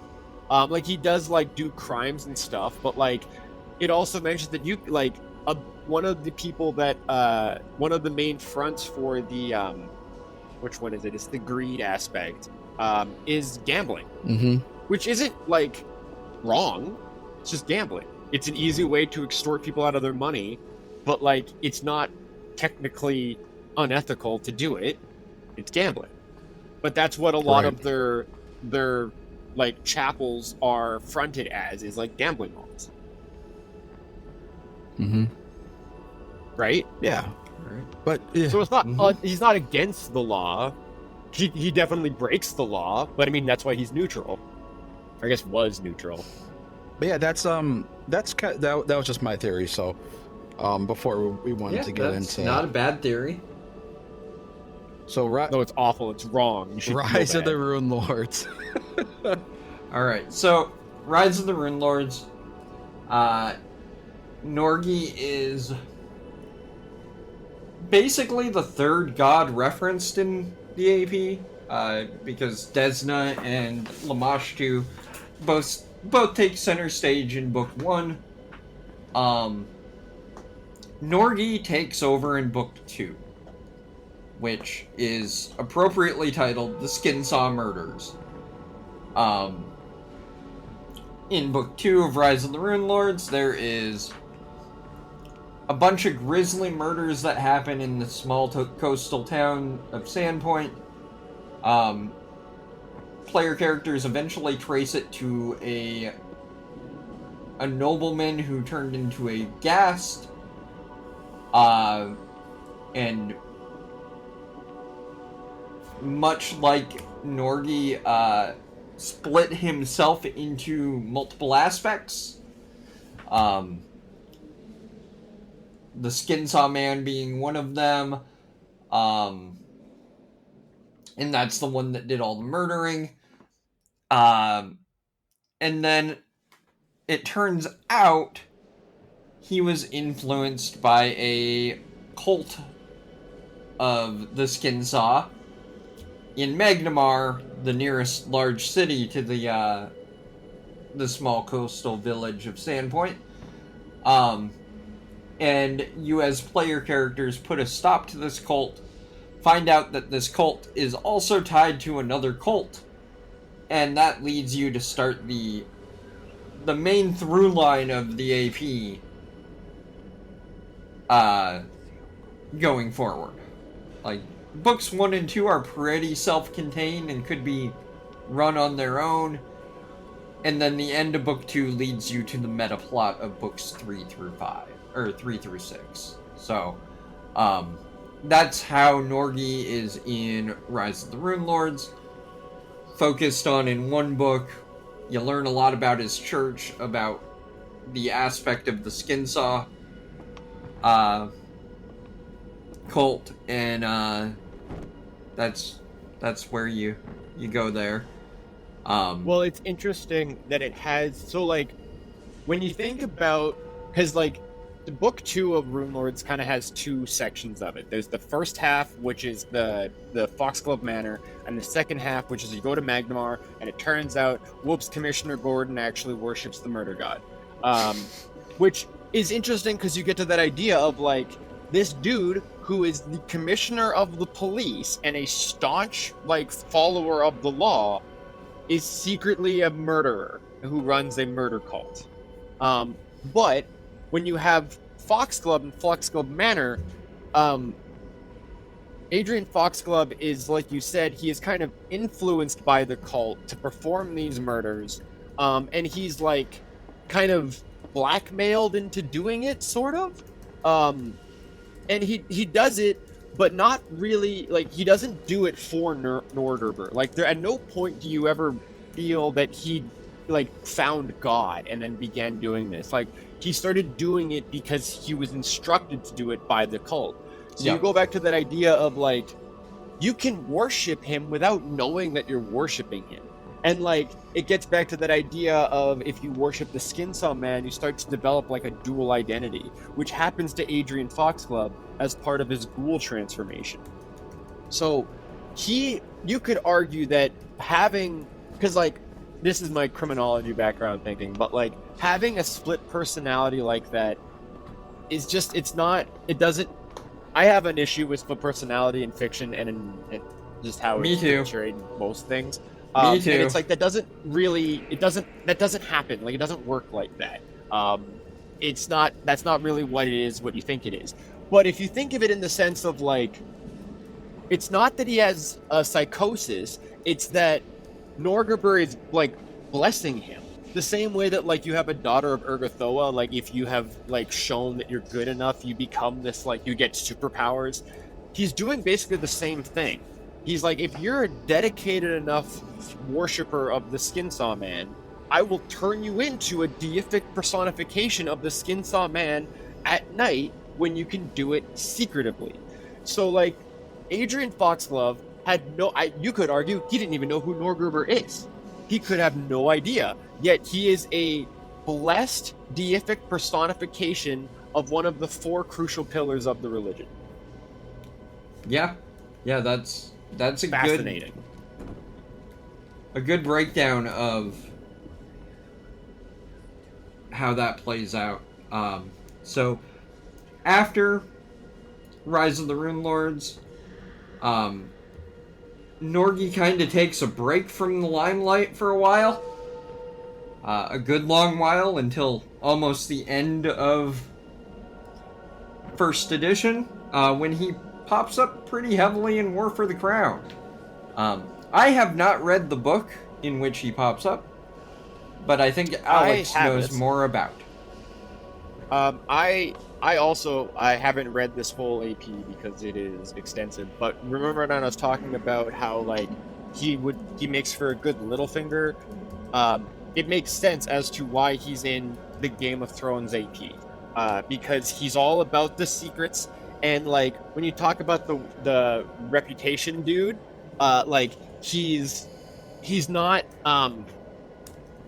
he's like he's working with all of the politicians. Like that's it. It seems obvious. Like of course he's going to be working with the politicians. They're all keeping secrets. They're all blackmailing each other. Poison. Of course there's going to be poison. But the main volume that I want to point out, assassinations for the betterment of one's goal, and assassinations to prevent the truth from coming out. Because if you wanted just an assassination, you go to a check. But if you want an assassination for a specific goal, that's when you talk to the reputation man. But Book 5 of War for the Crown, the Reaper's Right Hand, has the players going 2 axes. And there is a part where you go to Duskfathom. Now, why are you going to Duskfathom? The answer is, I don't fully understand. But you see a lot of Norgorber shit. You see the Karumzek, which are a race of robed spiders that were invented by Norgorber to do poison shit. But what's most important, at the end of the book, you also fight... actually, Cori, you were talking about how you never see the stabbing beast as a human? Oh, is he a human in this? Right there. Okay, alright. Finally! Yeah. All you right. fight him at the end of the book, which is the first time you fight him in an AP. But the most important thing is, remember you were like, yeah, there's this guy called the Secret Shade. We don't know much about him, and he's a unique servant. Wrong. He is crux to Norgorber as an entire being. He is not a servant, though he exists in Duskfathom and is essentially the security system for Duskfathom as a invisible shade.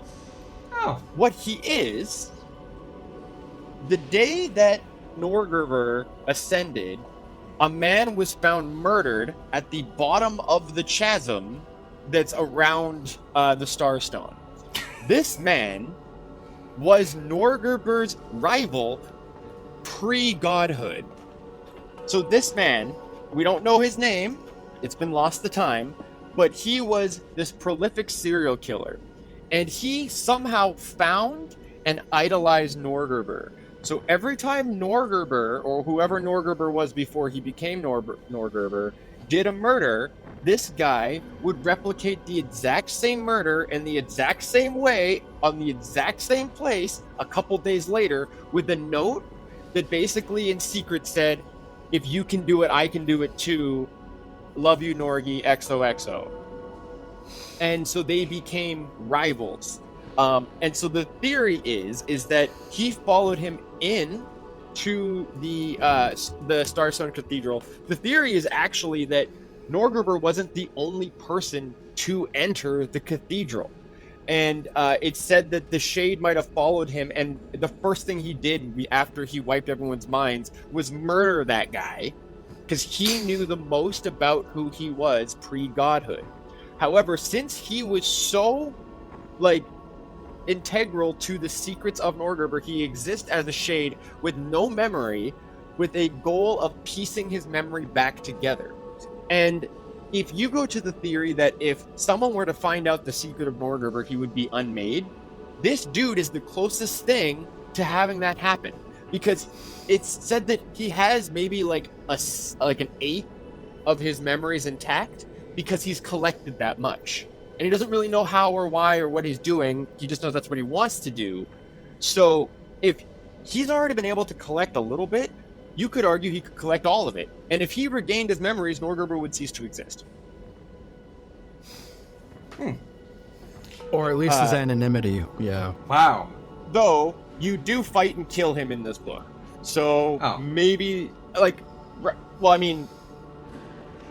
I mean, you fight him in this book. Yeah. So I assume you kill him. And you probably but, like, kill him. You also However, kill the stabbing beast. Yeah, and, we know for a fact that Norgi is not above resurrecting his servitors. Because he does that with the stabbing beast all the fucking time. Like, it is specifically stated that the stabbing beast has died many times, and Norgi just keeps bringing him back. Mm-hmm.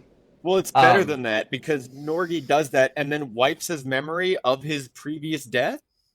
And then one of the main reasons that the stabbing beast actually follows Norgorber is because Norgorber has instilled in him that he is the only person that can kill him. Which is not true, because he dies to, like, PCs. Multiple adventures in multiple adventure paths. He shows up and then gets murdered. So it's like, yeah, no, dude, he's just saying that so that you have a false sense of bravado, which would be amazing to, like, I want to run this so I can play him and just be super cocky the whole time. He's Gaston. He's Gaston.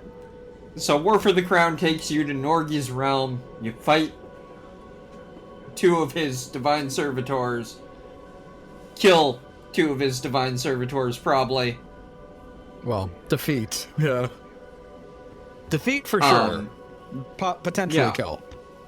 So, then Norgi goes away for not very long at all, actually, this time, because War for the Crown was the 3rd to last AP in 1st edition.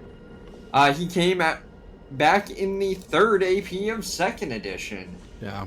So 2018 to 2020. Yeah, 2020.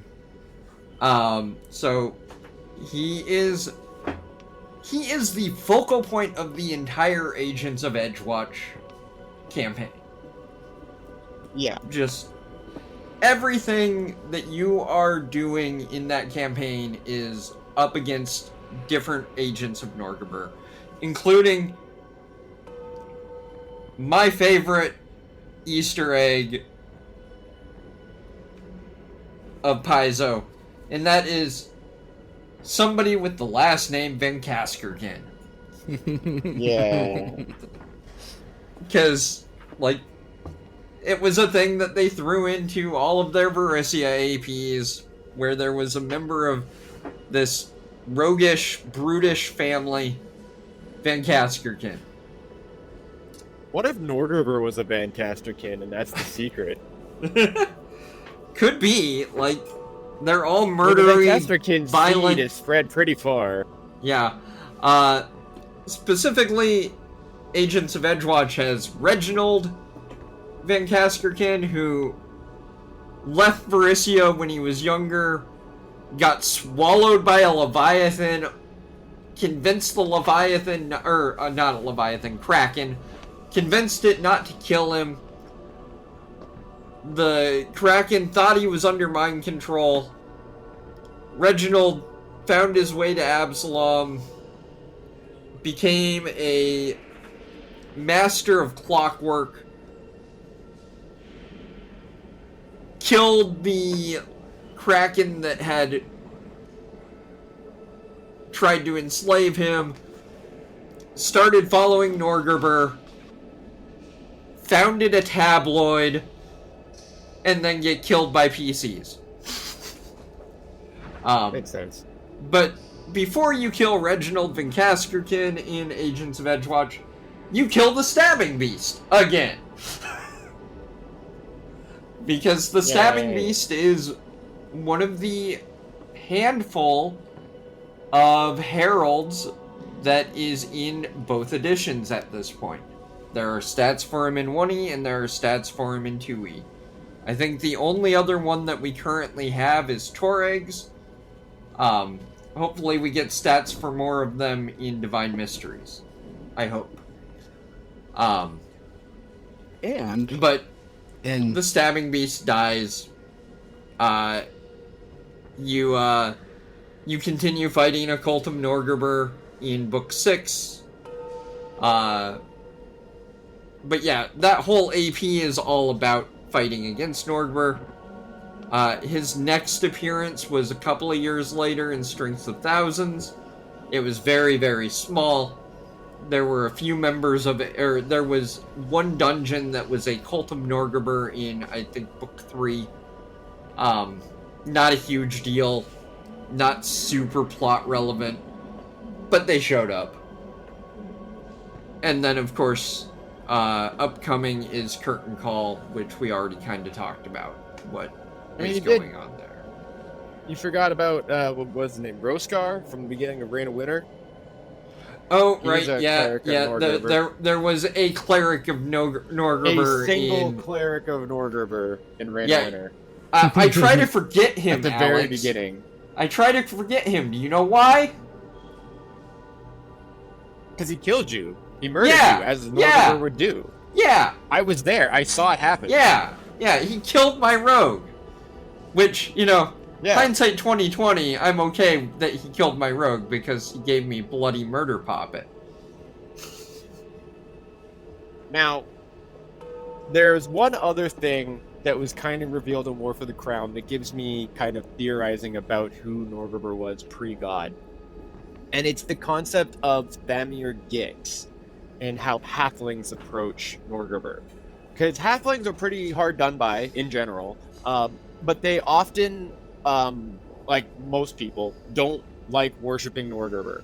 And more so than most races, it seems, halflings are more like... it's more culturally insensitive to worship Norgorber if you're a halfling as opposed to other ancestries. However, if you are a halfling that's really angry at the world and wants to kill everyone, you probably worship Thamir Gix. Now, Thamir Gix has a last name. Most gods don't. Caden Kalian pointed that out for us. Thanks, Caden. Now, this would imply that Thamir was a person. Now, Thamir rose to godhood almost immediately after Norgorber did. However, no one knows why or how, but it's implied that Norgorber did it. So Norgorber basically gave him god powers, which apparently you can just do. Now, the reason why is because it's believed that Thamir Gix was a minion, friend, or slave of Norgorber's pre-godhood. I believe that Norgorber was part of an adventuring crew, and Thamir Gix was one of the members. And that for helping him achieve godhood, Thamir Gix became a lesser god to halflings. Because he worships essentially the very same things. He's greed and opportunity thievery. So basically, any opportunity to progress via station, money, or murder, you take. Which is a lot more like, it's kind of like Norgorber Light, like Norgorber Diet. And he also exists in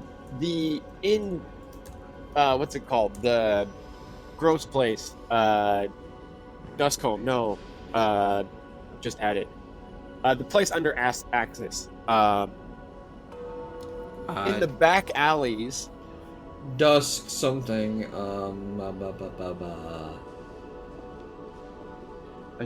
Dusk Fathom. Yeah, in the back alleys of Dusk Fathom. So Dusk Fathom, a sewer underbelly of Axis. If you go to the back alleys of that, you'll find Thamir Gix, who is allowed to stay there. Part of Thamir Gix's religion is to worship and pay homage to Norgorber. However, Norgorber's religion doesn't acknowledge him at all. Which has that kind of power dynamic where, like, basically Thamir owes everything to Norgorber. Norgorber doesn't acknowledge him. Though I would argue that's probably because it would show, like, why do you know this guy? Like, condescending you're Pat, cordial with everyone. Yeah. It begs a lot of questions. Norgorber should be the god of mystery, for fuck's sake. Like, he's got so much going on that you have to ask questions about, which is the whole purpose. Which is why he's so fun and shows up so often. And it's just fun to have somebody so calculated and cold. Mm-hmm. Like, to have that sort of, what's the word? I'm trying to think of here. Omnipotent bad guy who, like, okay, well, you know that he has contingencies upon contingencies, and having the heroes overcome those plans, but really doesn't impact the toy box at all because he has contingencies. But for the purposes of this adventure, your heroes save the day. It works. It's a good tool to have. It's the J.J. Abrams mystery box of gods, in that you basically posit a question without ever having to know or think of what the answer is, because it's a secret. Mm-hmm. So you could do basically anything, and if it doesn't make sense, or if it doesn't jive with what we already know or what's been pre-established, you're just like, that's interesting, isn't it? I wonder why. Which DMs and GMs have been doing since fucking Gygax invented the thing. Be like, that's a very good question you asked, and definitely not a plot hole that I didn't think of. Why would that be, player? I've definitely thought of everything. It's the unprepared but good bullshitting GM in God form, which is perfect if you're writing an adventure. Absolutely. Well, we hit the 2-hour mark, even though I didn't think we would. Hell yeah. We'd have a whole lot to talk about. Yeah. Oh, I told you, I got shit to say. Yeah. He's probably my favorite yeah, of the mine Ascended. too. Probably him, then Iomade, then Caden. Yep, that'd be my tier list as well. Caden's fun, but he just sucks. Norgorber knows what he's fucking doing. But Y'all are evil. true neutral, thank you. Anything else before we call it? I think we covered about everything. Yeah, We got it. All right, folks. Well, we'll take it easy. We'll talk to you next month.